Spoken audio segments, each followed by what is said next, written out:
Welcome to choose your career. ఈ రోజు మన ముందుకు వచ్చేసి సిఏ ఇమ్మిడిశెట్టి శ్రావణి. సో ఇమ్మిడిశెట్టి శ్రావణి గారు మన ముందున్నారు. సో 21 ఇయర్స్‌కే తను సిఏ అనేది క్లియర్ చేశారు. ప్లస్ ఇంటర్‌లో కూడా స్టేట్ ఫస్ట్ వచ్చారు. సో సిఏ అనేది జనరల్‌గా చాలా మంది పీపుల్‌కి అదొక కష్టమైన టాస్క్. చాలా మంది కష్టంగా దాన్ని అంటే అది చాలా కష్టము, వ్యాస్ట్ సిలబస్ అని చెప్పి చాలా మంది డ్రాప్ అవుట్స్ అవుతా ఉంటారు.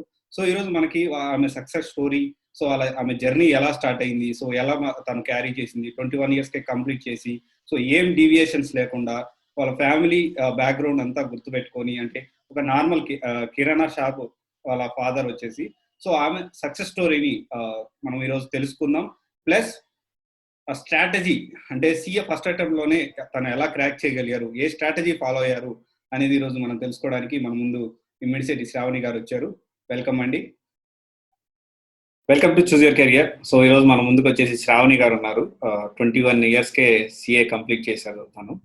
సో ఆ టైంలో జనరల్గా అందరూ డిగ్రీ అయిపోయి ఫైనల్ లేకపోతే బీటెక్ ఫైనల్ ఇయర్లో ఉండి నెక్స్ట్ జాబ్ గురించి ఆలోచిస్తున్నప్పుడు తను ఆల్రెడీ 21 ఇయర్స్కి సిఏ క్లియర్ చేసి సిఏ అనేది కష్టం కాదు అని ప్రూవ్ చేశారు. సో ఈరోజు మన ముందుకి శ్రావణి గారు వచ్చారు, సిఏ శ్రావణి గారు. సో వెల్కమ్ అండి. హాయ్ వన్య గారు. సో జనరల్గా సిఏ జాయిన్ అవ్వాలి అంటే పేరెంట్స్ ఆలోచిస్తారు జనరల్గా, అంటే బాయ్స్ అయితేనేమి, బాయ్స్ అంటే లేట్ అవుతుందేమో కెరియర్ సెటిల్ అవ్వడం. సో మీరు అసలుకి ఎలా స్టార్ట్ చేశారు, మీ పేరెంట్స్ ఎలా సపోర్ట్ ఇచ్చారు? ఓకే, అందరు పేరెంట్స్ లాగే మా పేరెంట్స్ కూడా ఆలోచించారండి. నేను 10th అయిపోయిన తర్వాతే సిఏ జాయిన్ అవుతాను అని చెప్తే రిలేటివ్స్ అందరూ, మా అక్క వాళ్ళు అప్పుడు వాళ్ళే కాబట్టి చదువుకున్న వాళ్ళు మాలో, వాళ్ళందరినీ అడిగి ఇప్పుడే వద్దు, ఎంఈసి అంటే స్టార్టింగ్లోనే తర్వాత వేరొక దానికి వెళ్ళడానికి కరెక్ట్గా ఉండదు, సో ఎంపీసీ తీసుకోమని చెప్పి అందరు సజెస్ట్ చేశారు.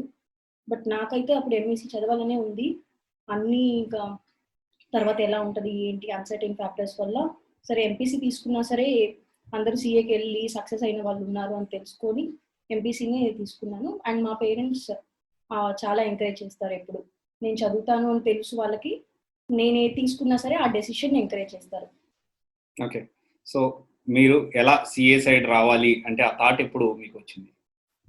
అప్పుడు అడ్వర్టైజ్మెంట్స్ కానీ, మాస్టర్ మైండ్స్ వాళ్ళ అడ్వర్టైజ్మెంట్స్ కానీ, ఇంకా మేము అప్పుడు రెంటెడ్కి ఉండేవాళ్ళము. ఆ ఓనర్ వాళ్ళ 2 పిల్లలు సిఏలే. సో వాళ్ళ దగ్గర నుంచి తెలుసుకున్నది కానీ, ఇంకా అప్పుడు అందరూ బీటెక్ కానీ సేమ్ బీటెక్లోనే వెళ్తూ ఉంటారు. బట్ మనం ఏదైనా డిఫరెంట్గా ఉండాలి. ఆ టైంలో నేను సిఏ గురించి తెలుసుకున్నాను. ఆ సిఏ అనేది చాలా కష్టం, అందరూ కంప్లీట్ చేయలేరు, అవన్నీ తెలుసుకున్నాను. దాని యొక్క సిగ్నేచర్ వాల్యూ కానీ, ఒక కంపెనీకి సర్టిఫై చేస్తే ఆ సిఏకు ఉన్న పవర్ తెలుసుకున్నాను. అందుకని సో మనం కూడా అలాగే ఉండాలి అని సిఏ కెరీర్ తీసుకున్నాను. మీ ఎడ్యుకేషన్ స్కూలింగ్ కానీ కాలేజ్ కానీ? నేను 5th వరకు తెలుగు మీడియం అండి. కందుకూరులోని కేశవ విద్యాలయంలో చదివాను. అప్పుడు గ్లోబల్ కంప్యూటర్ ఎడ్యుకేషన్ వాళ్ళు ఒక టాలెంట్ టెస్ట్ పెట్టారు. సో దాంట్లో నాకు 2nd ప్లేస్ వచ్చింది. సో వాళ్ళు అప్పుడు ఫ్రీగా కంప్యూటర్ అని నేర్పించారు.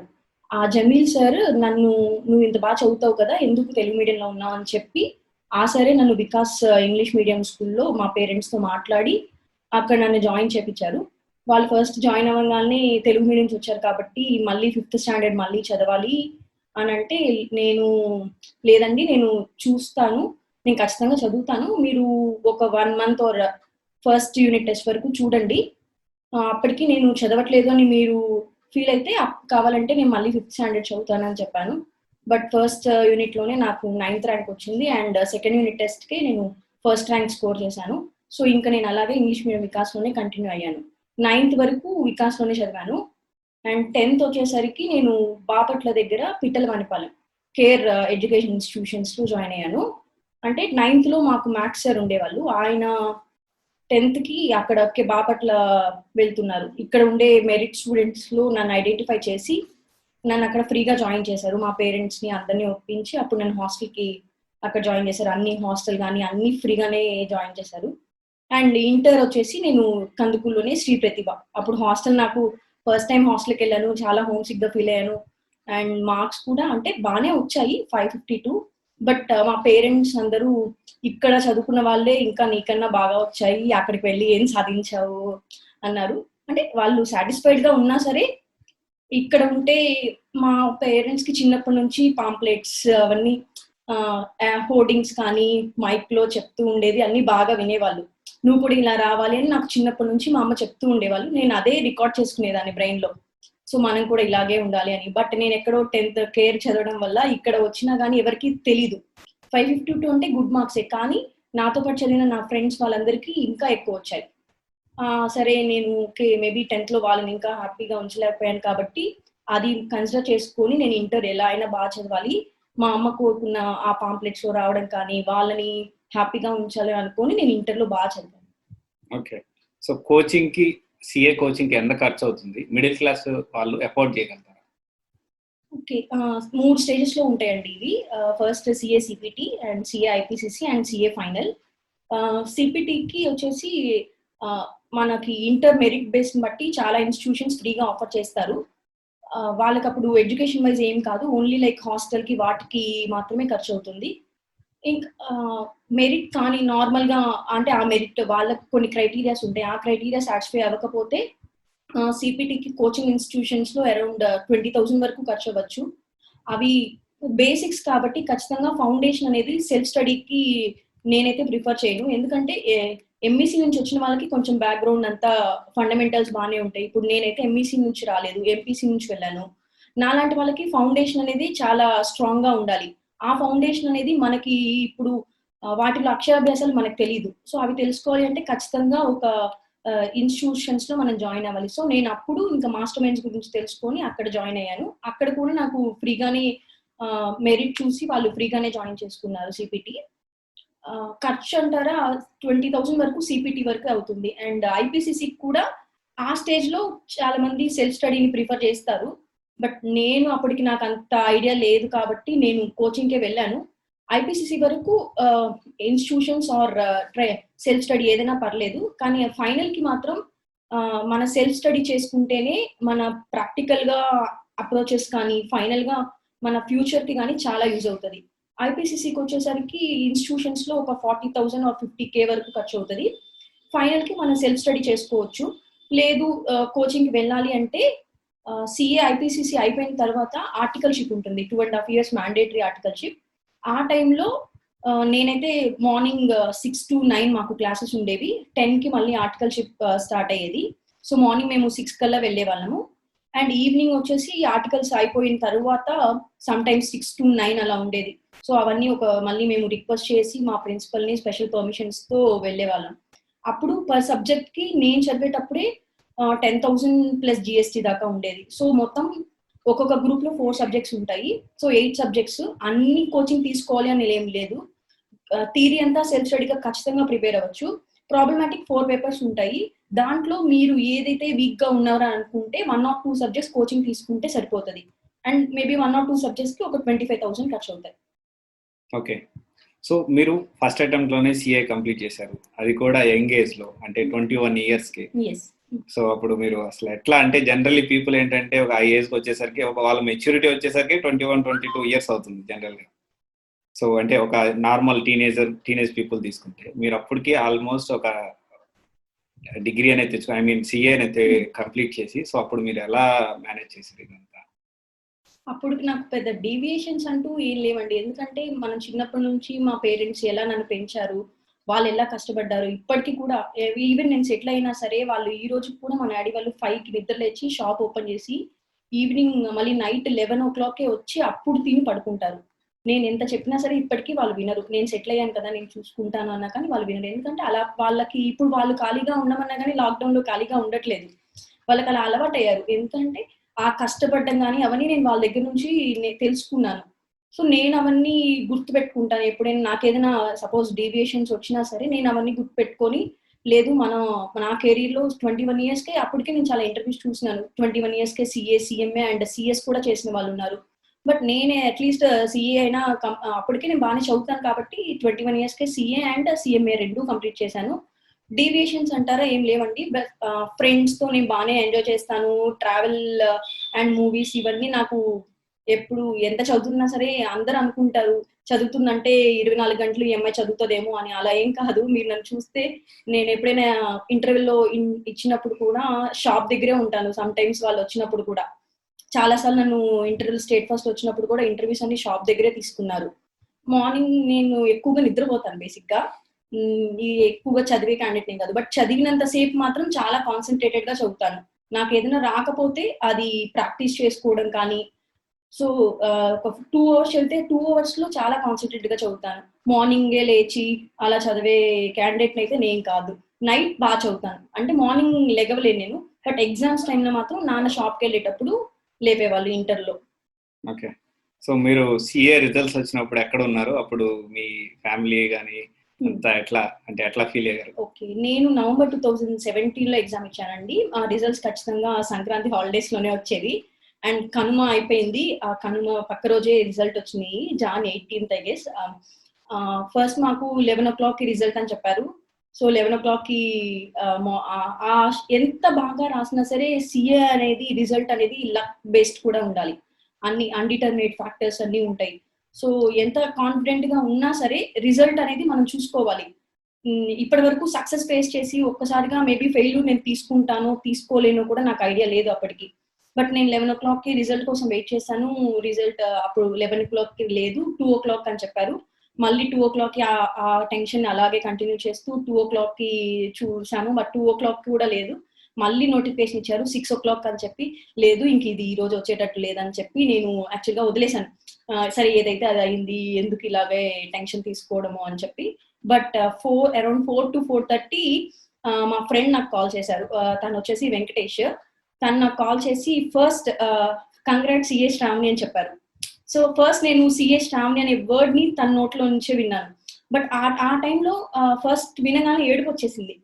అంటే పాస్ అవుతామని తెలిసినా ఎన్ని ఉన్నా సరే ఆ సక్సెస్ ని ఒక్కసారిగా తీసుకోవడం అనేది చాలా హ్యాపీగా అనిపించింది. సో నేను అప్పుడు ఫోన్ ఇంట్లో ఉన్నప్పుడు వచ్చింది. బయటకు వచ్చాను, డాడీ వాళ్ళు షాప్ దగ్గర ఉన్నారు. ఇంకా ఫాస్ట్ గా వెళ్ళి నేను ఏదైనా ఫస్ట్ డాడీతో షేర్ చేసుకుంటాను. సో వెళ్ళి ఇట్లా వచ్చింది అని డాడీకి చెప్పగానే చాలా హ్యాపీగా ఫీల్ అయ్యారు. మా డాడీ వాళ్ళకి నేను ఎంత హ్యాపీగా ఉంటానో వాళ్ళు నాకన్నా ఎక్కువ హ్యాపీగా ఫీల్ అవుతారు.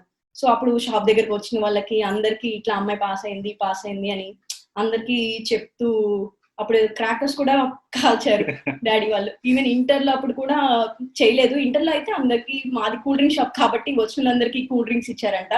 బట్ నాకు ఐడియా లేదు. సో అప్పుడు ఐ ఫెల్ట్ రియల్లీ హ్యాపీ. ఇప్పుడు కూడా మీరు ఆ సిచ్యువేషన్ గుర్తు తెచ్చుకుంటే ఇప్పుడు కూడా లైట్ గా టీయర్స్ వస్తున్నాయి. యా, ఎందుకంటే ఆ సక్సెస్ మూమెంట్స్ అండి మనం లైఫ్ లాంగ్ మర్చిపోలేము అవి. ఈవెన్ ఇప్పుడు నేను ఆ వీడియోస్ చూసుకున్నా, అవి పేపర్ కటింగ్స్ చూసినా సరే I will be happy. Yes. So మీరు ఇంటర్లో స్టేట్ ఫస్ట్ వచ్చారు. సో అప్పుడు దాకా శ్రావణి అనే పేరు పెద్దగా వినపడలేదు. అంటే జనరల్ గా రికగ్నైజేషన్ లేదు. ఒక్కసారిగా స్టేట్ ఫస్ట్, ఇంటర్లో స్టేట్ ఫస్ట్ రాగానే ఒక సొసైటీలో కానీ, ఒక మీ కమ్యూనిటీలో కానీ, మీ రిలేటివ్స్ లో కానీ, సో మీరుండే ఏరియాలో కానీ మొత్తం ఒక నేమ్ అనేది బాగా పాపులర్ అయిపోతుంది. అప్పుడు అసలు ఎట్లా ఉన్నింది ఆ సిచ్యుయేషన్? ఆ రిజల్ట్ కూడా నేను గ్లోబల్ ఇన్స్టిట్యూట్ లోనే, అప్పుడు నేనేంటంటే సమ్మర్ హాలిడేస్ వస్తే కంప్యూటర్ కోచింగ్ కి వెళ్ళేదాన్ని. ఆ టైంలో కూడా నేను వేరే వాళ్ళకి నాకు వేరే బ్యాచ్ లో నేను కోచింగ్ తీసుకుంటున్నాను. నా ముందు బ్యాచ్ వాళ్ళకి నేను ఒక ట్రైనర్ని. ఆ సార్ అంటే మాకు పర్సనల్ గా కూడా తెలుసు. సో అందుకని నువ్వు కూడా ట్రైనింగ్ ఇస్తాను అంటే నేను ఒక బ్యాచ్ కి ట్రైనింగ్ ఇస్తూ నేను ఇంకొక బ్యాచ్ లో కోచింగ్ తీసుకుంటూ ఉండేదాన్ని. అప్పుడు ఇలాగే కాల్ వచ్చింది. పాస్ అయ్య అమ్మ వాళ్ళు కాల్ చేశారు. సార్ వాళ్ళ అమ్మ వాళ్ళకి కాల్ చేశారంట. అప్పుడు మనకి ఫోన్స్ ఇవన్నీ ఏం లేవు. నా దగ్గర ఈవెన్ బేసిక్ ఫోన్ కూడా అప్పుడు ఏమి లేదు. ఆ సార్ వాళ్ళకి కాల్ చేసి ఇలా అమ్మాయికి 468 వచ్చాయి, 466 ఫస్ట్ టైం, సారీ 466 వచ్చాయి అంటే నేను ఏంటి జోక్ చేస్తున్నారు, అంటే మనం రాసినా సరే ఈవెన్ కాలేజ్ ఫస్ట్ వస్తుందో అలా ఒక థాట్ లో ఉన్నాను. సడన్ గా 466 అనగానే నమ్మలేదు. ఇంకా అప్పుడే కంప్యూటర్ దగ్గరే ఉన్నాను కాబట్టి సార్ కి హాల్ టికెట్ నెంబర్ ఇస్తే నేను చూస్తాను ఉండు శ్రావణి అన్నారు. సో చూసాము, హ్యాపీగా ఉన్నాం. ఆ లోపే నాకు తెలీదు డాడీ ఇంకా ఇన్స్టిట్యూట్ దగ్గరికి వచ్చేసారు. నన్ను తీసుకొని కాలేజ్ దగ్గరికి వెళ్ళారు. కాలేజ్ దగ్గరికి వెళ్ళేసరికి వాళ్ళందరూ అక్కడ నించొని నాకు కంగ్రాట్స్ చెప్తున్నప్పుడు లిటరల్ గా నేను అప్పుడు ఏడ్చేసాను అక్కడ కూడా. అంటే అప్పటి వరకు వాళ్ళు కూడా నమ్మక చాలా సార్లు మళ్ళీ హాల్ టికెట్ నెంబర్ కొట్టి చాలా ప్రింట్అవుట్స్ తీసారని కూడా మాకు సార్ చెప్పారు అప్పుడు. అంటే వాళ్ళకి అప్పటి వరకు అంత హ్యూజ్ మార్క్స్ ఎప్పుడు రాలేదు ప్రతిభకు కూడా. అందుకని వాళ్ళు మళ్ళీ తీసాం శ్రావణి చాలా హ్యాపీగా ఉంది, సో నువ్వు ఆ ఎక్స్పెక్ట్ చేసిందే, కానీ ఇంత ఎప్పుడు 466 అనేది ఎక్స్పెక్ట్ చేయలేదు అన్నారు. అప్పుడు ఇంకా క్యాన్వాస్ చేయడం, మా ఇంటి ముందు నుంచే జీబులు. నేను శ్రావణి వాళ్ళ కెమిస్ట్రీ సార్ని. శ్రావణి ఫస్ట్ నుంచి మంచి intelligent plus hard worker. 10th అంటే ఇంటర్మీడియట్ నా student. 10th 550 above. Intermediate first year 468 out of 470, state first. బోర్డులో ఇప్పటికీ ఇంకా ఆ మార్క్స్ని ఎవరు గ్రేడ్ సపరేట్ చేయలేరు. ప్లస్ ఓవరాల్ సెకండ్ ఇంటర్మీడియట్ మొత్తం మీద 991 అవుట్ ఆఫ్ 1000, స్టేట్ సెకండ్. ఈ అమ్మాయి మంచి hard worker plus intelligent. At the same time planning ఉంటుంది. ఫస్ట్ నుంచి ఆ అమ్మాయి గోల్ ఇంటర్మీడియట్ నుంచి కూడా ఏంటి అని అంటే స్టేట్ ఫస్ట్ రావడం వల్ల టాప్ మోస్ట్ ఇంజనీరింగ్ కాలేజెస్లో సీట్ వచ్చినప్పటికీ నేను ఫస్ట్ నుంచి సీఏ చేయాలని ఒక ఎయిమ్ పెట్టుకొని దానికి తగ్గ ప్లానింగ్ చేసుకొని ఏ కాలేజీలో చేరాలి, ప్లస్ సిపిటి ఎలా ప్రిపేర్ అవ్వాలి. అమ్మాయి ఫస్ట్ ఇంటర్మీడియట్ ఎంబీసీ అయినప్పటికీ సిపిటిలో all India 10th rank plus at a time, plus IPCC single అటెంప్ట్లో 2 గ్రూప్స్ కంప్లీట్ చేసింది.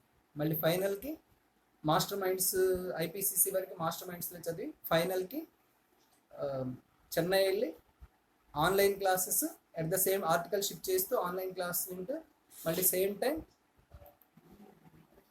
రెగ్యులర్ క్లాసెస్ కూడా వెళ్ళాం.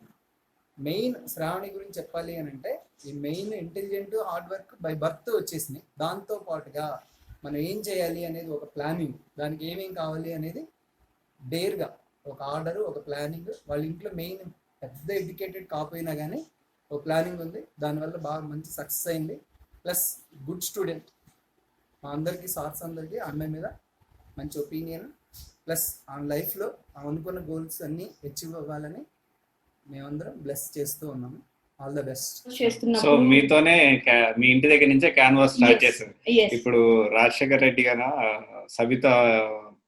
సబితా మేడం దగ్గర ఇంటి దగ్గర స్టార్ట్ చేసినట్టు ఏదైనా ప్రోగ్రామ్ స్టార్ట్ చేసినా అలాగే అనుకోవచ్చా? అలా తెలియదండి, వాళ్ళు ఏ ఉద్దేశంతో స్టార్ట్ చేశారో నాకు ఐడియా లేదు. బట్ మా ఇంటి దగ్గర నుంచి స్టార్ట్ చేశారు. అప్పటికి నా పేరు కన్నా సరే నా ఇంటి పేరు బాగా ఫేమస్ అయింది అందరికి. ఇప్పటికైనా సరే నేను శ్రావణి అంటే గుర్తుండకపోవచ్చు, ఇమ్మడి శెట్టి శ్రావణి అంటే మాత్రం కందుకూరులో ఉన్న చాలా మంది గుర్తుపెడతారు. ఆ టైంలో ర్యాలీ చేసినప్పుడు కానీ, నేను ఏదైనా షాప్కి వెళ్ళినా సరే నువ్వు ఇమ్మడి శెట్టి శ్రావణి కదమ్మా అన్నప్పుడు, అండ్ మా రిలేటివ్స్ వచ్చేసి పేపర్లో వచ్చినప్పుడు వాళ్ళ చుట్టుపక్కల వాళ్ళు వచ్చేసి ఈ అమ్మాయి, మా మామయ్య వాళ్ళు చెప్పేవాళ్ళప్పుడు మీ మేనకోడలు కదా ఇలా పేపర్లో చూసాము అని. ఆ పేపర్లో వచ్చినప్పుడు అవన్నీ మేము కూడా చాలా రోజు అప్పటి వరకు పేపర్ అంత కొనేవాళ్ళం కాదు. అప్పుడు వెళ్ళి పేపర్ తెచ్చుకొని ఆ కటింగ్స్ అన్ని చాలా జాగ్రత్తగా ఉంచుకోవడం కానీ, అండ్ మాతో మాట్లాడిన వాళ్ళు కూడా అప్పుడు వచ్చేసి మీ అమ్మ వాళ్ళు చాలా చాలా హ్యాపీగా ఉన్నారమ్మా, నీ వల్లే వాళ్ళకి ఇంత మంచి పేరు వచ్చింది, చాలా గర్వంగా ఉంది అని అప్పటి వరకు మా అమ్మ వాళ్ళతో మాట్లాడిన వాళ్ళు కూడా వచ్చి నన్ను ఆ రోజు పొగడం జరిగింది. మా అమ్మ వాళ్ళు కూడా వింటున్నప్పుడు చాలా హ్యాపీగా ఫీల్ అయ్యారు. ఇప్పుడు నీ వల్లే ఇప్పుడు ఇమ్మడి శెట్టి నాగబ్రహ్మారావు అన్నా సరే, లక్ష్మీ కుమారి అన్నా సరే, ఇమ్మడి శెట్టి శ్రావణి వాళ్ళ పేరెంట్స్ అని చెప్తారు. ఒకసారి డాడీ నాతో షేర్ చేసుకున్నారు ఈ ఎక్స్పీరియన్స్. ఎలక్షన్ క్యాంపెయిన్ అప్పుడు ఎప్పుడు డివి శివరాం వాళ్ళు వస్తున్నప్పుడు ఎవరో వచ్చేసి ఈయన ఎవరో తెలుసా ఇట్లా శ్రావణి అంటే, నాకెందుకు తెలీదు, ఇమ్మడి శెట్టి శ్రావణి వాళ్ళ నాన్నగారు కదా అన్నారు అని. సో అది కూడా నాకు అప్పుడు హ్యాపీగా అనిపించింది. ఎందుకంటే ఆ హోదాలో ఉన్న వ్యక్తి గుర్తుపెట్టుకోవాలి అని ఏం లేదు కదా. సో తను వచ్చినప్పుడు తను దాన్ని రీకలెక్ట్ చేసుకొని మా పేరెంట్స్ ముందు చెప్పినప్పుడు వాళ్ళు చాలా హ్యాపీగా ఫీల్ అయ్యారు. ఓకే, మీ కుటుంబ నేపథ్యం గురించి చెప్తారు? డాడీ వాళ్ళు జనార్దపురంలో సెటిల్డ్, బట్ పెళ్ళైన వెంటనే కందుకూరుకు వచ్చేసారు. పెళ్ళైన 1 year or 2 yearsకే కూల్ డ్రింక్ షాప్ పెట్టుకున్నారు. అప్పటి నుంచి దాని మీదే మా ఇద్దరిని పెంచారు. నాకు ఒక అక్క ఉంది, ఇద్దరిని దాని మీదే పెంచారు. మా అమ్మ ఇంకా దాని మీద వచ్చిన ఆదాయం సరిపోదు అని అనుకుంటే పిండి వేసేవాళ్ళు. ఏదైనా చిన్న చిన్న ఏదైనా ఫంక్షన్స్కి ఏదైనా చేయాలి అన్నా సరే పచ్చళ్ళు వేయడం కానీ అవన్నీ. సో గ్రైండర్ ఉండేది మాకు, సో దాంట్లో అన్ని ప్యారల్గా చేసేవాళ్ళు. ఏ చిన్నది వచ్చినా సరే దాంట్లో ఒక 10 రూపాయలు లాభం వస్తుందన్నా సరే ఎంత కష్టమైనా మా నాన్న వాళ్ళు చేస్తారు. ఇప్పటికైనా సరే 10 రూపాయలే కదా నేను చెప్తాను, అంటే డబ్బు విలువ తెలీదు అని కాదు, ఇప్పటికీ నేను చెప్తాను, ఎందుకు ఇప్పుడు 10 రూపాయల కోసం నువ్వు అక్కడికి వెళ్ళాల్సినంత అవసరం ఏంటంటే, ఏంటమ్మా అలా అంటావు, ప్రతి రూపాయి మనకి విలువే అని నాకు చెప్తూ ఉంటారు. సో, ఈవెన్ ఈ స్టేజ్‌లో కూడా వాళ్ళు అలాగే ఇదివరకు ఎంత కష్టపడేవాళ్ళో ఇప్పటికీ అంతే కష్టపడుతున్నారు. ఓకే. సీఏ క్రాక్ చేయడానికి కోచింగ్ అనేది అవసరమా? ఇందాక చెప్పినట్లే ఫౌండేషన్ అయితే చాలా ఇంపార్టెంట్. సిపిటీలో అంటే ఎంపీసీ బ్యాక్‌గ్రౌండ్ నుంచి వెళ్ళిన వాళ్ళకైతే చాలా ఇంపార్టెంట్. ఎంఈసీ వాళ్ళకి మేబీ ఆల్రెడీ కొంత ఐడియా ఉంటది. సో, ఫౌండేషన్‌ని ఎప్పుడైనా సరే స్ట్రాంగ్‌గా ఉంచుకోవాలి. అండ్ ఐపీసీసీ స్టేజ్‌లో కూడా చాలా మంది సెల్ఫ్ ప్రిపరేషన్‌తోనే క్రాక్ చేసిన వాళ్ళు ఉన్నారు. అండ్ ఫైనల్‌కి మాత్రం నేనైతే కోచింగ్ ఏం సజెస్ట్ చేయను. బట్ తీసుకున్నా తప్పేం కాదు. మీ అంతట మీరుగా చదువుకుంటే ఫైనల్‌లో ప్రాక్టికల్‌గా మీకు సిట్యుయేషన్స్ అన్నీ అర్థమవుతాయి. ఇప్పుడు అన్ని ఓపెన్ సోర్సెస్ చాలా ఉన్నాయి. ఇప్పుడు మీకు ఏదైనా డౌట్ వచ్చినా యూట్యూబ్‌లో దానికి క్లాసెస్ ఉంటాయి. గూగుల్‌లో సెర్చ్ చేసుకోవచ్చు. సో, దానికంటూ మీరు ఏదైనా అర్థం కాకపోతే ఫ్రెండ్స్ ఉంటారు. ఆల్రెడీ కోచింగ్ తీసుకున్న వాళ్ళు ఉంటారు. వాళ్ళ బుక్స్ రెఫర్ చేసుకోవచ్చు. ప్రతి ఒక్క దానికి ఇప్పుడు ఆథర్ బుక్స్ వచ్చినాయి. ఒక్కొక్క సబ్జెక్ట్‌కి ఒక్కొక్క ఆథర్ బుక్ ఉంటది.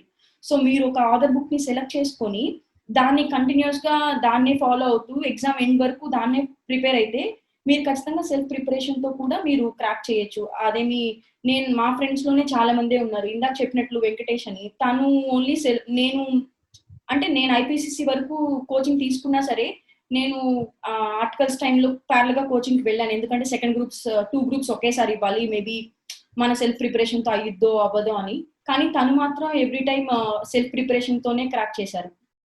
ఓకే. సో, మీరు సీఏ ఇంటర్‌లో 27th rank all India rank 27th వచ్చింది. సీఎంఏ ఇంటర్ అండి. సారీ. సీఎంఏ ఇంటర్‌లో. సో, అప్పుడు మీరు ప్రిపరేషన్ స్ట్రాటజీ అనేది ఎలా ఉంది? సీఎంఏ అనేది సీఏ ఆల్రెడీ చేసే వాళ్ళకి సేమ్ సబ్జెక్ట్సే ఉంటాయి. లైక్ ఒక 10% సిలబస్ మాత్రమే వేరియేషన్ ఉంటది. సో, నేను ఆల్రెడీ సీఏ అప్పుడే కంప్లీట్ చేశాను కాబట్టి నేను ప్యారలెల్‌గానే అటెంప్ట్ ఇచ్చాను. నాకు నవంబర్‌లో అటెంప్ట్ ఉంటే డిసెంబర్‌లోనే సీఎంఏ అటెంప్ట్ ఉంది. అదే కోచింగ్‌తో నేను ఆల్రెడీ ప్రిపేర్ అయ్యాను కాబట్టి ఓన్లీ నాకు రివిజన్ ఒక్కటే సరిపోయింది. అండ్ మాస్టర్ మైండ్స్‌లో ఒక 15 డేస్ అప్పుడు గ్యాప్ ఉంటది. ఐపీసీసీ ఎగ్జామ్స్‌కి, సీఎంఏ ఎగ్జామ్స్‌కి. అప్పుడు వెళ్లి ఏదైనా కొత్త ఆ 10% డిఫరెన్స్ చాప్టర్స్‌కి వాళ్ళు కోచింగ్ ఇచ్చేవాళ్ళు. వాటికి అటెండ్ అయ్యాను. బట్ దానివల్ల కూడా యూజ్ ఉంటదా అని చెప్పలేను. ఎందుకంటే ఆ 10% మనం 90% సిలబస్ ఆల్రెడీ కవర్ చేస్తాం కాబట్టి దాంతోనే ఖచ్చితంగా క్రాక్ చేయొచ్చు. మేము ఒక రివిజన్ ఇంట్లో ఉండి అప్పటి వరకు ఇంట్లో ఉండి చదివిన వాళ్ళం కాదు. సో, అక్కడికి వెళ్తే కొంచెం డీవియేషన్స్ ఏం లేకుండా హాస్టల్‌లో ఉండి చదువుకోవచ్చనే ఉద్దేశంతో ఇక్కడ మళ్ళీ గుంటూరు వెళ్ళి అప్పుడు చదువుకున్నాం. ఓకే. జాబ్ ఆపర్చునిటీస్ ఎలా ఉంటాయి? మీ జర్నీ ఎలా ఉంది ఇప్పుడు? ఓకే. ఖచ్చితంగా సీఏ పాస్ అయితేనే జాబ్ ఆపర్చునిటీస్ బాగుంటాయండి. ఈవెన్ ఐపీసీసీ అయిపోయి ఆర్టికల్‌షిప్ చేసినా సరే 3 ఇయర్స్ ఆర్టికల్‌షిప్ చాలా మంది ఒక 30,000-40,000 మంత్లీ మినిమమ్ ఎర్న్ చేసే వాళ్ళు కూడా ఉన్నారు. అండ్ నౌకరీ ద్వారా ఉంటాయి. క్యాంపస్‌లో సీఏ అయిపోయిన వెంటనే క్యాంపస్ సెలక్షన్స్ ఉంటాయి. దానిలో క్రాక్ చేస్తే క్యాంపస్‌లోనే వస్తాయి. అలా కాకపోయినా సరే ఆఫ్ క్యాంపస్ చాలా ఇంటర్వ్యూస్ ఉంటాయి. నౌకరీ, లింక్డ్ఇన్ చాలా ఏవైతే మనకి కెరీర్ ప్రొఫైల్స్ ఉంటాయో వాటిలో మన ప్రొఫైల్ సీవీ అప్డేట్ చేస్తే వాళ్ళే మనల్ని కాంటాక్ట్ చేస్తారు. నాకు ఫస్ట్ జాబ్ వచ్చింది కూడా నౌకరీ ద్వారానే. అంటే క్యాంపస్‌లో వచ్చింది. బట్ నేను లొకేషన్ కన్‌స్ట్రెయింట్ వల్ల నేను నార్త్‌కి నేను వెళ్ళను అని చెప్పాను. నాకు హైదరాబాద్ ఆర్ చెన్నై అడిగాను. వాళ్ళు ఇవ్వలేదు. సో, నేను ఆఫ్ క్యాంపస్ ట్రై చేశాను. అండ్ యెస్ బ్యాంక్‌లో నాకప్పుడు వచ్చింది. యెస్ బ్యాంక్‌లో రిలేషన్‌షిప్ మేనేజర్‌గా ఒక 1 ½ ఇయర్ వర్క్ చేశాను. బట్ నాకది కొన్ని రోజులు వర్క్ చేసిన తర్వాత మేబీ నేను సీఏ బ్యాక్‌గ్రౌండ్ నుంచి లాగ్ అవుతున్నానేమో, నేను కంటిన్యూయస్ అప్డేట్ అవ్వలేకపోతున్నాను. So, this is not my cup of tea అనుకోని నేను మళ్ళీ సీఏ బ్యాక్‌గ్రౌండ్‌లో ఇప్పుడు షెల్ ఇండియాలో ఎంఎన్‌సీలో వర్క్ చేస్తున్నానండి యాస్ ఎ ఫైనాన్షియల్ అనలిస్ట్‌గా. ఇది కూడా నాకు నౌకరీ ద్వారానే వచ్చింది. సో, ఆపర్చునిటీస్ అన్నీ ఖచ్చితంగా ఉంటాయి. సీఏ ఆడిట్ ఫర్మ్స్ ఉంటాయి. మీరు ఆల్రెడీ ఆర్టికల్‌షిప్ చేసిన దగ్గరే కూడా మీరెళ్లి వర్క్ చేయొచ్చు. వాళ్ళకి తెలిసిన వాళ్ళ దగ్గర చేయొచ్చు. ఆపర్చునిటీస్ చాలానే ఉంటాయి. ఈవెన్ ఇక్కడ మనం చదువుకున్న ఊర్లలోనే ఉండొచ్చు. చెన్నై, బెంగుళూరు, హైదరాబాద్ ఇలాంటి వాటిల్లో కూడా చాలానే ఉంటాయి. బట్ పే గురించి ఆలోచించకుండా ఆహ్, మనకి సాటిస్ఫాక్షన్ ఉన్నంత వరకు ఎక్కడైనా మీరు వర్క్ చేయొచ్చండి. ఓకే. మోస్ట్ ఛాలెంజింగ్ ఫేజ్ మీ లైఫ్‌లో గాని, మీరు స్టడీస్ అప్పుడు గాని ఛాలెంజింగ్ ఫేజ్ ఇది ఓవర్‌కమ్ చేయాలి. ఇది ఓవర్‌కమ్ చేస్తే నా లైఫ్ హ్యాపీగా ఉంటది అని ఎప్పుడు అనిపించింది? నాకు పర్టిక్యులర్‌గా అలా ఎప్పుడూ అనిపించలేదు. ఓకే. మేబీ ఇప్పటివరకు ఎప్పుడు అలా ముళ్ళ మీద నేను ట్రావెల్ చేయలేదు. అంటే ఈ ఫేజ్ అయిపోతేనని నాకు అన్ని స్మూత్ గానే వెళ్ళినాయి ఇప్పటి వరకు. మేబీ అలాంటి ఒక ఫేజ్ నాకు రాలేదు. ఓకే. సో ఇప్పుడు సిఏ ఆస్పిరెంట్స్కి, సిఏ ప్రిపేర్ అయ్యే వాళ్ళకి, సో జనరల్గా కామన్ మిస్టేక్స్ అనేవి చేస్తూ ఉంటాం ప్రతి ఒక్క సిఏ, అంటే సిఏ చదివే ప్రతి ఒక్క స్టూడెంట్ కామన్ మిస్టేక్స్ చేస్తూ ఉంటాం. సో వాటి గురించి మీరు ఏమన్నా చెప్పగలరా? ఓకే. ఎవరైనా సరే అండి, మీరు ఒక గోల్ పెట్టుకున్నప్పుడు ఆ గోల్ ఓరియెంటెడ్ గానే మీరు ఎప్పుడూ కృషి చేయాలి. మాకు ఐపీసీ అయిపోయిన వెంటనే ఆర్టికల్‌షిప్‌కి వెళ్తారు. ఆ ఏజ్‌లో అందరూ మీ ఫ్రెండ్స్ తోటి విద్యార్థులందరూ ఇంజినీరింగు, వేరే వేరే కోర్సెస్ చదువుతున్న వాళ్ళు చాలా ఎంజాయ్ చేస్తూ ఉంటారు. మీరేమో కూర్చొని సమ్‌టైమ్స్ సండే కూడా మీకు ఆఫీస్ ఉంటది. ఫైలింగ్స్ టైమ్‌లో అయితే. అప్పుడు వాళ్ళు కాల్ చేసినప్పుడు మీకు కూడా సమ్‌టైమ్స్ అనిపిస్తది. అబ్బా! వాళ్ళందరూ ఎంజాయ్ చేస్తూ ఉంటే నేనేమో ల్యాప్‌టాప్ ముందు కూర్చొనున్నానే అని. బట్ అవన్నీ ఆ 3 ఇయర్సే మీరు అలాంటి కష్టాలన్నీ చూస్తారండి. తర్వాత మీ ఫ్రెండ్స్‌తోని మీరు కంపేర్ చేసుకొని మీరే హ్యాపీగా ఫీల్ అవుతారు. ఇప్పుడు మా ఫ్రెండ్స్‌లోనే ఇంకా సెటిల్ అయిన వాళ్ళు ఉన్నారు. సెటిల్ అయినా సరే ఇంకా మంచి పొజిషన్, నాకన్నా మంచి పొజిషన్‌లో లేని వాళ్ళు ఉన్నారు, ఉన్నవాళ్ళు ఉన్నారు. కానీ వాళ్ళతో నేను కంపేర్ చేసుకున్నప్పుడు ఎప్పుడు నేను హ్యాపీగా ఫీల్ అవుతాను. మేబీ నేను ఒక డిఫరెంట్ ట్రాక్ ఎంచుకొని దాంట్లో నేను సెటిల్ అయ్యి సక్సెస్‌గా ఉన్నాను అని. సో, ఎప్పుడు డీవియేషన్స్ ఉన్నా సరే ఆహ్, దాన్ని మీ సిట్యుయేషన్స్‌ని మీరే తెలుసుకోవాలి చుట్టుపక్కల. మీరెలాంటి వాతావరణంలో పెరిగారు, ఎలాంటి సిట్యుయేషన్స్‌లో మీ తల్లిదండ్రులు మిమ్మల్ని పెంచారు, అవన్నీ మీకు ఖచ్చితంగా ఎప్పుడు మైండ్‌లో ఉన్నప్పుడు ఎలాంటి డీవియేషన్స్ వచ్చినా సరే మీరవన్నీ తప్పించుకొని మళ్ళీ మీ ట్రాక్‌లోకి మీరొస్తారు. అండ్ మీ ఫ్రెండ్స్ కానీ, మీరు ఎంటర్‌టైన్‌మెంట్ కానీ ఇవన్నీ ఏదో వదిలేసి మీరు చదువుకోవాలని నేను చెప్పను. నేను మూవీస్ చూస్తాను. సండే వస్తే ఈవెన్ ఆర్టికల్‌షిప్ టైమ్‌లో కూడా మార్నింగ్ 6-9 మేము క్లాసెస్‌కి వెళ్ళి సమ్‌టైమ్స్ సండే అయితే 2 వరకు ఉంటది. అప్పుడు వచ్చి ఫ్రెండ్స్ మా కోసం వెయిట్ చేసేవాళ్ళు. ఇంజినీరింగ్ ఫ్రెండ్స్ ఉన్నారు నాకు. వాళ్ళు వెయిట్ చేస్తే మేము అప్పుడు మేమందరం కలిసి భోంచేసేవాళ్ళం. సండే రెస్టారెంట్స్‌కి వెళ్ళడం. సో, అందరం కలిసి ఉండి ఆ రోజు మూవీకి వెళ్ళి, సో, సండే ఎలాగో ఆల్రెడీ 7 డేస్, 6 డేస్ బాగా కష్టపడతాము. మార్నింగ్ నుంచి ఈవినింగ్ వరకు ఆహ్, మార్నింగ్ కోచింగ్ అని, మధ్యలో ఆఫీస్ అని, మళ్ళీ ఈవినింగ్ కోచింగ్ అని, ఈ బిజీ షెడ్యూల్‌లో ఈవినింగ్ సండేని నేను కొంచెం ఫ్రీ చేసుకునేదాన్ని. 2 వరకు ఆల్రెడీ క్లాసెస్ ఉంటే, ఆ 2 నుంచి నేను మూవీ కానీ, రిలాక్స్డ్‌గా ఉండడం గానీ, ఎంటర్‌టైన్‌మెంట్ అన్నీ ఆ టైంలో పెట్టుకునేదాన్ని. అండ్ మళ్ళీ తిరిగి మండే మార్నింగ్ 6 కల్లా క్లాసెస్‌కి వెళ్ళిపోయేదాన్ని. సో, అదొక రొటీన్, ఇంకా 2½ ఇయర్స్ నాకదొక రొటీన్ షెడ్యూల్ అయిపోయింది. ఓకే. సో మీకు మోస్ట్ ఫేవరెట్ టీచర్ అనే వాళ్ళు ఒకరు ఉంటారు, గురువు. చిన్నప్పటి నుంచి కానీ, అంటే ఒక్కొక్క ఫేజ్ లో ఒక్కొక్క టీచర్ ఆబ్వియస్లీ ఉంటారు Yes. ప్రతి ఒక్కరికి. కానీ లైఫ్ టైం నాకు వీళ్ళు ఫేవరెట్ టీచర్ అని ఒకరు ఉంటారు. మీకెవరు అలా? ఓకే. నాకు చిన్నప్పటి నుంచి కూడా టీచర్స్‌తో బాండింగ్ అనేది బాగా ఉండేది.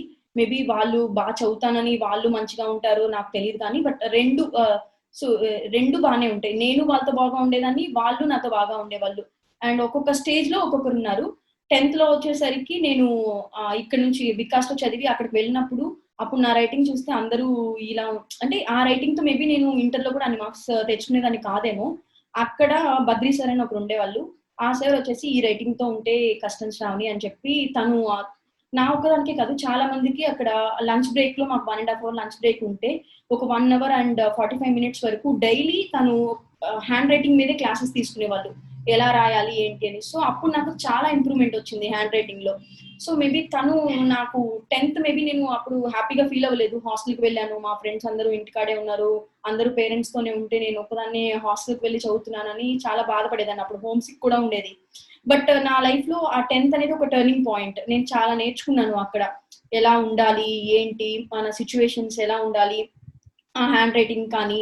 సో, అప్పుడు బద్రి సార్ అనేది నాకు చాలా ఫేవరెట్ సార్. అండ్ ఇంటర్ వచ్చేసరికి నాకు అడ్మిషన్ రాసింది Krishna sir and Balaji sir. So, నాకప్పుడు కెమిస్ట్రీ బాలాజీ సార్. ఆ సార్ చాలా అటెన్షన్ పే చేసేవాళ్ళు. ఏమైనా డౌట్స్ ఉన్నా సరే చాలా క్లియర్‌గా ఎక్స్‌ప్లెయిన్ చేసేవాళ్ళు. ఆ సార్ అనే కాదు చాలా మంది ఆ టైంలో final year exams final exams అప్పుడు ఏమైనా డౌట్స్ ఉంటే మేము ముగ్గురం ఫ్రెండ్స్ అప్పుడు సెల్ఫ్ స్టడీ చేసేవాళ్ళం. ఒకే ఇంట్లో కూర్చొని. సో, ఏమైనా డౌట్స్ ఉన్నా సరే వాళ్ళకి కాల్ చేస్తే వాళ్ళు కాలేజ్ నుంచి వచ్చి మా ఇంటికొచ్చి ఎక్స్‌ప్లెయిన్ చేసి వెళ్ళేవాళ్ళు డౌట్స్ మా ముగ్గురికి. ఎవరి ఇంట్లో ఉన్నా సరే పలానా వాళ్ళ ఇంట్లో ఉన్నాం సార్, ఇట్లా మాకు ఇన్ని డౌట్స్ ఉన్నాయంటే హ్మ్. కుదిరితే మేము వెళ్ళేవాళ్ళము. లేదు అంటే మేమే వస్తాం శ్రావణి అని చెప్పి వాళ్ళే వచ్చి చాలా సపోర్ట్‌గా ఉండేవాళ్ళు. అండ్ నా లైఫ్ టైమ్ ఫేవరెట్ సార్ అంటే ఖచ్చితంగా అది Balaji sir. Okay. So social media distractions ఉంటాయి మీరు ప్రిపేర్ అయ్యేటప్పుడు. లేదంటే అంటే ఫ్రెండ్స్ అందరూ ఒకటేలాగా చదువుకోవాలి, ఒకటేలాగా ఉండాలని కొంతమంది చదువు అంటే ఎంజాయ్ చేసే వాళ్ళు ఉంటారు. Not only in the sense మూవీస్కి వెళ్ళడం కాదు, లవ్ అని, అట్రాక్షన్ అని, ఇట్లా చాలా డిస్ట్రాక్షన్స్ ఉంటాయి. ఎస్పెషల్లీ అప్పుడప్పుడే సోషల్ మీడియా అనేది చాలా వైడ్ గా గ్రో అయింది. అప్పుడు మీరు 10th ఇంటర్ ఆ టైంలో, సో అప్పుడు అంటే ఈ సిఏ ఈ ప్రిపేర్ అయ్యేటప్పుడు అప్పుడు మీరు ఎలా దాని నుంచి డివియేట్ అవ్వకుండా ఫోకస్ మీద ఎలా, అంటే మన ఎయిమ్ మీద ఎలా ఫోకస్ చేశారు?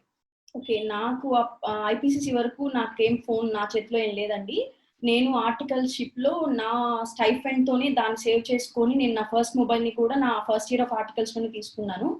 అప్పుడు సిఏ ఐపీసీ వరకు మేబీ డీవియేషన్స్ ఏం లేవు, నా లైఫ్ కంటిన్యూ బాగానే ఉంది. అప్పటి నుంచి మనకి మేబీ ఫోన్ అలవాటు అవుతుంది ఖచ్చితంగా, ఫేస్బుక్, వాట్సాప్. నేను జీమెయిల్ అకౌంట్ కూడా నా ఐపీసీ అయిపోయిన తర్వాతే నేను ఫస్ట్ నా జీమెయిల్ అకౌంటే క్రియేట్ చేసుకున్నాను. అప్పుడే ఫేస్బుక్ అన్నీ ఉన్నాయి. అలా టైం స్పెండ్ చేసినా సరే దాన్ని, ఎందుకంటే డీవియేషన్స్ అనేది ఎక్కువగా నేనైతే ఫీల్ అవ్వలేదు. ఉన్నా సరే చాలా బ్యాలెన్స్డ్ గానే ఉండేదాన్ని. ఫైనల్ కోచింగ్ టైంలో కూడా నేను ఫోన్ తీసుకెళ్ళాను. అప్పుడు ఇంకా మనం 3 years పేరెంట్స్ కి దూరంగా చెన్నైలో పెరుగుంటాము. అప్పుడు మనం చాలా ఎంజాయ్ మూడ్ లో ఆల్రెడీ పెరుగుంటాను. సడన్ గా ఇప్పుడు నేను మళ్ళీ అప్పుడు గుంటూరు వెళ్ళి నేను మళ్ళీ 6 months అన్ని పక్కన పెట్టి చదువుకోవాలన్నప్పుడు నాకు చాలా బాధేసింది. అమ్మో, ఇప్పటి వరకు ఇలా ఉన్నాను, అసలు ఉండగలనా లేదా అని. అందుకు నేను అప్పుడు సరే ఖచ్చితంగా ఉండగలను అని అనుకోనే ఫోన్ అప్పుడు కూడా నాతోనే ఉంది.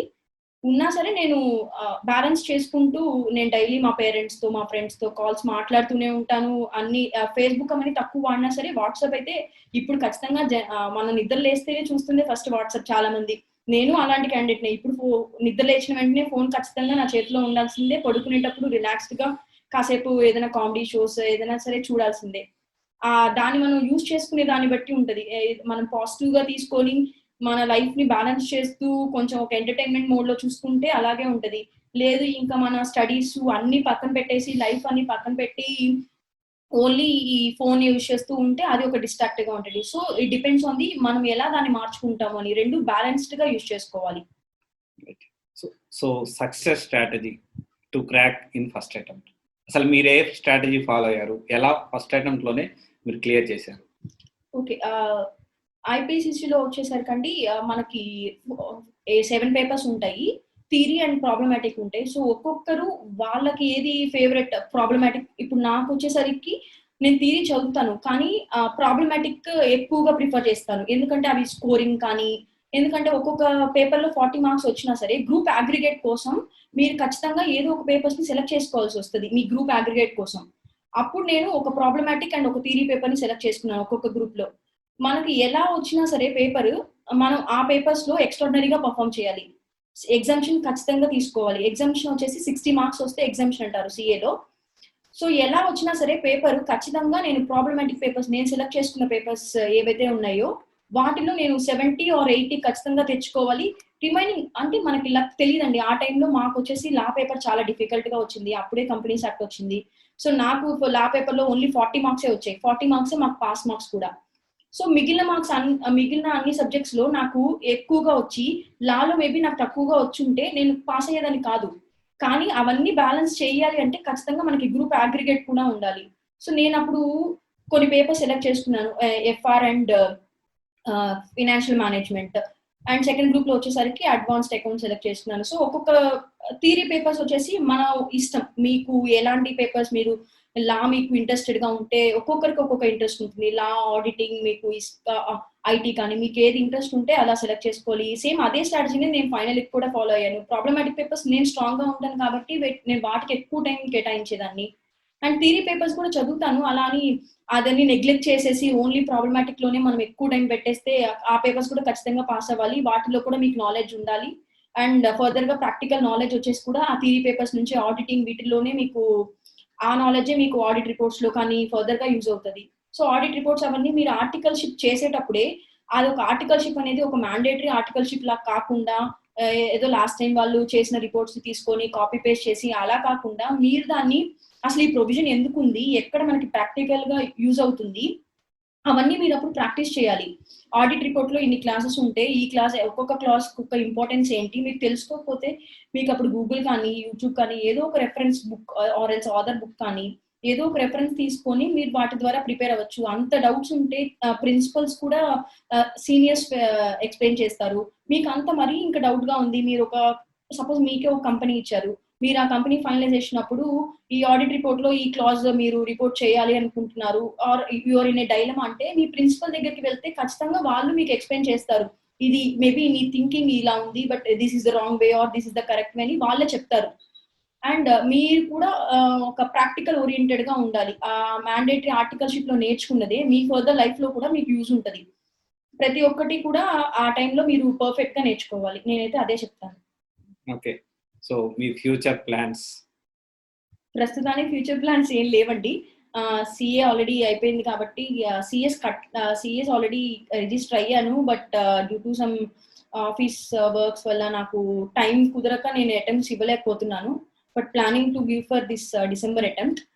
తర్వాత ఇప్పటికైతే ఐడియా సివిల్స్ అని ఉంది. బట్ దాని గురించి తెలుసుకొని అది నాకు ఫర్దర్‌గా నాకు ఎలా యూజ్ అవుతది, నేను దాన్ని క్రాక్ చేయగలనా, సో దానికి ఏమి నాకు నేను ఏ సోర్సెస్‌లో నేను డెవలప్ అవ్వాలి అన్నీ తెలుసుకొని మేబీ ఫర్దర్‌గా సివిల్స్ ట్రై చేయాలని అనుకుంటున్నాను. But need to see. Okay. Thank you Shravani garu. Thank you and all the best. So మీ Thanks అండి. వాల్యుబుల్ సజెషన్ గానీ, మీ స్టోరీ గానీ అంటే చాలా వరకు ఎక్కువ మంది సీఏ కంప్లీట్ చేయలేరు అనే భ్రమలో నుంచి లేదు సీఏ కంప్లీట్ చేయొచ్చు అనే ఒక కాన్ఫిడెన్స్ లెవెల్ అనేది మీరు ఇచ్చారు. సో చాలా మంది యాక్చువల్‌గా బాలాజీ సారే ఉన్నారండి. ఎవరన్నా సీఏ అనంగానే ఫస్ట్ వాళ్ళకేమన్నా డౌట్స్ ఉన్నాయనంగానే మేము వెంటనే నా మొబైల్ నంబర్ ఇచ్చేసి తనని కాంటాక్ట్ అవ్వండి. మీకేమన్నా ఉన్నా సరే తను చెప్తారు. మీకేమన్నా కొంతమంది అప్పుడే ఇంటర్ అయిపోయిన వాళ్ళుంటారు. వాళ్ళు నేను ఇది తీసుకోవాలనుకుంటున్నానండి.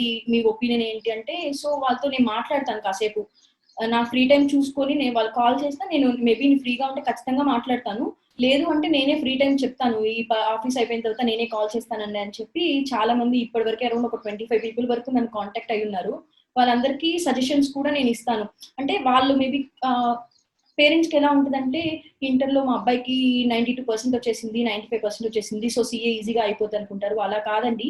మనకి ఎన్ని మార్క్స్ వచ్చినా సరే మీ మీ పే చిల్డ్రన్‌కి ఏది వాళ్ళు ఇంట్రెస్టెడ్‌గా ఉన్నారో ఖచ్చితంగా తెలుసుకోవాలి. మీరెళ్లి ఇప్పుడు ఎవరో సీఏలో సక్సెస్ అయ్యారని చెప్పి మీరు మీ పిల్లల్ని సీఏ చదవండి అంటే వాళ్ళు చదవలేరు. వాళ్ళకి ఏది ఇంట్రెస్టో వాళ్ళని ఫస్ట్ వాళ్ళు అనలైజ్ చేసుకోవాలి. వాళ్ళు ఇంట్రెస్టెడ్‌గా ఉంటే ఖచ్చితంగా వాళ్ళు చదువుతారు. మీరు వాళ్ళ ఇంట్రెస్ట్‌ని తెలుసుకోకుండా మీరు సీఏ చదవండి, మీరు ఇంజినీరింగ్ చదవండి అంటే మేబీ వాళ్ళు ఒక సర్టెన్ స్టేజ్ వెళ్ళిన తర్వాత ఖచ్చితంగా మధ్యలో ఆపేయాల్సొస్తది. ఎన్ని ఫ్యాక్టర్స్ ఉన్నా సరే వాళ్ళు మధ్యలో ఆపేస్తారు. అలా జరగకుండా ఉండాలి అంటే ఖచ్చితంగా మీ పిల్లలకి ఏది ఇంట్రెస్టో తెలుసుకొని ఆ సబ్జెక్ట్స్ సపోజ్ సీఏలో ఇన్ని సబ్జెక్ట్స్ ఉంటే అవన్నీ వాళ్ళు ఇంట్రెస్టెడ్‌గా ఉన్నారా? కొన్ని ఆల్రెడీ ఉండుంటాయి. కొన్ని న్యూ సబ్జెక్ట్స్ అయ్యుంటాయి. ఆల్రెడీ ఉన్న సబ్జెక్ట్స్‌లో ఇప్పుడు మ్యాథ్స్ ఉందనుకోండి. మీ పిల్లలు మ్యాథ్స్‌లో బాగా ఇంట్రెస్టెడ్‌గా ఉన్నారా? లేదా? అవన్నీ తెలుసుకొని వాళ్ళ ఇంట్రెస్ట్‌కి తగ్గట్టుగా కానీ వాళ్ళు చూజ్ చేసుకుంటే కెరీర్ అందరూ సూపర్‌గా సక్సెస్ అవుతారు. ఇప్పుడు ఎవరైనా నాకైనా సరే ఇప్పుడు నేను సక్సెస్ అయ్యాను అని నేను ఎప్పుడు ఫీల్ అవ్వలేదు. నాకు ఎప్పుడు ఒక క్వెషన్ మార్క్ ఉంటది. నేను నిజంగానే సక్సెస్ అయ్యానా అని. మేబీ నేను ఇప్పటివరకు మేబీ వినే వాళ్ళకి కొన్ని యాంగిల్స్‌లో సక్సెస్ అయ్యాను అని అనిపించొచ్చు. నేనైతే ఇంకా సక్సెస్ కాలేదు అని అనుకుంటున్నాను. సో, ఇంకా నేను అచీవ్ చేయాల్సినవి చాలానే ఉన్నాయి. నేను ఎప్పుడైతే నెక్స్ట్ పొజిషన్ గురించి కానీ ఏమీ ఆలోచించకుండా ఒక రిలాక్స్డ్‌గా, హ్యాపీగా ఉంటానో చాలా మంది ఎంత పే వచ్చినా సరే హ్యాపీగా ఉండరండి. ఆహ్, ఎ సక్సెస్ అంటే ఖచ్చితంగా మనకి హ్యాపీనెస్ ఉండాలి. మీరు మీ బ్యాంక్ బ్యాలెన్స్ చూసుకొని మీరు సాటిస్ఫై అయితే మీరు సక్సెస్ అయినట్టు కాదు. మీరు హ్యాపీగా ఉంటూ మీ హెల్త్ అన్ని కండిషన్స్ అన్నీ మంచిగా ఉన్నప్పుడే మీరు సక్సెస్ అయినట్టు. సో, అలాంటి సక్సెస్ కోసం నేను వెయిట్ చేస్తున్నాను. So thank you Shravani garu. Thank you so much. మేము పిలవగానే వచ్చి మాకు ఈ ఆపర్చునిటీ ఇచ్చినందుకు థ్యాంక్ యూ. థాంక్స్ అండి. So much. Thank you for giving this opportunity. Thanks.